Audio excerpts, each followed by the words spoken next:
Moi, je m'appelle Timothée, j'ai 30 ans. Voilà. Et moi, je m'appelle Amélie, j'ai 32 ans. Et moi, c'est Léon, j'ai 35 ans.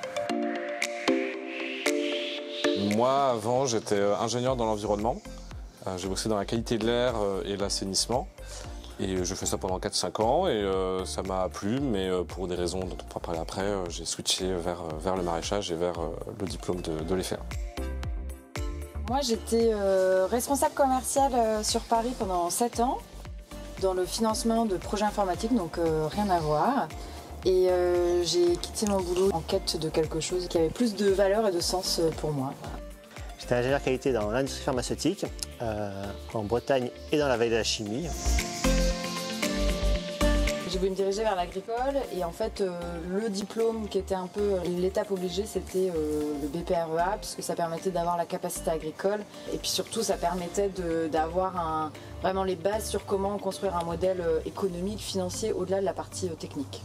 Même chose, capacité agricole et avoir en plus du bagage technique quelque chose de plus de l'ordre de la gestion. Et aussi parce que c'était l'établissement qui était à Nantes et j'habite à Nantes, donc c'était plus simple.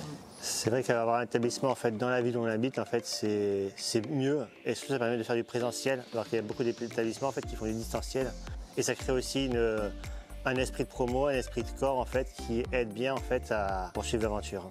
Sans ça, on ne se serait pas rencontrés. D'ailleurs, si on avait été en distanciel, Oui. on n'aurait pas pu s'installer ensemble, quoi. Des fichiers de compta? Ouais. Non, ouais. Franck Vinet, hein, Ouais. super encadrant. Moi, je dirais qu'il y a un mot qui me parle aujourd'hui, c'est le terme de compromis. Donc c'est intéressant parce qu'on le voit aujourd'hui au quotidien. Le compromis il est important parce que c'est aussi un métier où il faut pouvoir en vivre. C'est un métier qui peut être difficile et il faut se protéger physiquement, mentalement. Enfin, donc voilà. La compta, ça a été un gros parti de notre formation et qui a été hyper bien présenté et on a été hyper bien accompagnés là-dessus. Et en plus de la partie compta, toute la partie chiffrage du projet, ça c'est un peu le nerf de la guerre et quand tu veux t'installer, tu es obligé de passer par là et pour le coup la formation accompagne bien et en tout cas je trouve nous a bien formés là-dessus, quoi.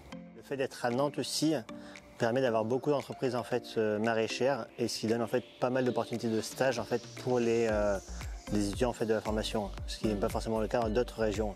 C'est vrai que sur le contenu de la formation, on peut dire purée, on retourne sur les bancs de l'école et c'est limite plus hard, quoi, mais ça nous a énormément aidé parce qu'on travaille sur un projet qui est ou fictif ou concret, mais où on doit se poser toutes les questions de quel est l'impact de mon projet, est-ce que c'est viable, combien d'heures je vais travailler sur l'année, quel investissement je dois faire.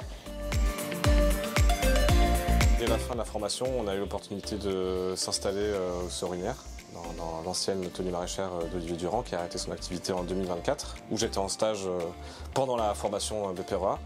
Et j'ai eu la chance d'être là au bon moment et d'avoir cette opportunité-là. J'ai passé le mot aux collègues de BP et Amélie et Léon ont rejoint l'aventure et du coup, ça y est, quoi, on démarre.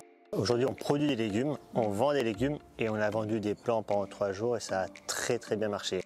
Je pense que c'est aussi un message d'encouragement sur les gens qui se disent en fait j'ai peur de m'installer. Parfois en fait il faut juste y aller et puis on potasse l'ITAP qui est un peu notre bible technique dès qu'on a une question. On pose des questions à plein de collègues agri et c'est vrai qu'on est hyper content on a vendu quasiment l'intégralité de notre stock, plus que même on l'espérait en termes de plans. On a eu un succès fou et là on lance la vente à la ferme. On a nos premières carottes primeurs, on a nos premiers petits pois, on a nos tomates qui devraient arriver. Donc on touche du bois, hein, mais pour le moment ça va, quoi. Moi je m'imagine toujours maraîcher, mais plus à temps partiel. J'aimerais bien donner des cours à l'EFEA et si possible avoir un siège d'administrateur à la CMN. Je m'imagine bien toujours ici. La version à 5 ans, on serait normalement en croisière, donc avec des bases qui sont beaucoup plus solides, une clientèle qui est présente. Ouais, pareil, hein, dans 2 ans, avec la DGA empochée et le dossier, c'est bon, derrière nous. Et dans 5 ans, toujours ici et en croisière et donc avec un rythme de travail qui nous va bien, avec un revenu mensuel qui nous va bien, être un peu à l'aise et confortable dans notre travail, quoi, si tout va bien.